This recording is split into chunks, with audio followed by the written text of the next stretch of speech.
নমস্কার বন্ধুরা, আজ কৃষক সাথী চ্যানেলের পক্ষ থেকে আপনাদের মসুরি চাষ সম্বন্ধে কিছু বলবো। আপনারা জমি চাষ করে তারপরে ভিজিয়ে জো করে অনেকে মসুরি বোনেন, অনেকে আবার জো ধরে জমিতে বীজ বুনে দেন, দিয়ে চাষ দিয়ে দেন।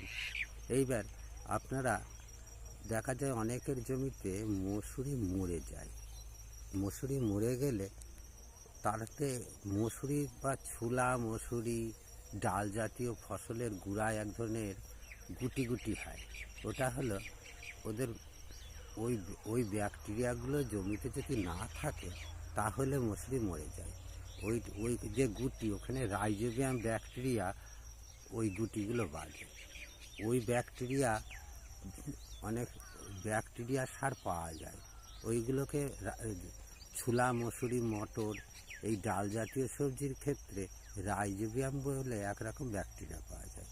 এগুলো এডি অফিসে অনেক সময় পড়েই থাকে, চাষিরা নেয় না। ওই ব্যাকটেরিয়া সার নিয়ে এসে মসুরের বীজের সঙ্গে 1 কেজি রাইজোবিয়াম ব্যাকটেরিয়ায় 4 থেকে 6 কিলো মসুরি মিশিয়ে অল্প পরিমাণ জল দিয়ে 8-10 ঘন্টা রেখে দিতে হয়। তারপরে ওটাকে বীজ বুনতে হয়। এবার জো করেই বোনেন আর শুকনো জমিতে যেয়ে বোনেন। আর জমি সবসময় রোটার দিয়ে চাষ দেবেন না। রোটার দিয়ে ঢেলা ভাঙা যায়, রোটার দিয়ে চাষ করে বুনলে ওপরের মাটি নিচের মাটি আলাদা হয়ে যায়, সেক্ষেত্রে ছোলা মসুরি এগুলো মরে যায়। এই জন্য ওটাকে খবরদার করবেন না। আর এখনকার দিনে সার তো দিতেই হয়।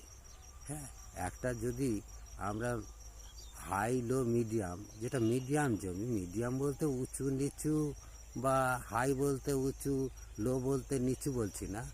সারের ক্ষেত্রে, জমির অবস্থার ক্ষেত্রে যেগুলো মিডিয়াম জমি সেগুলো 15 থেকে 20 কিলো আপনার সুফলা সার দিতেই পারেন।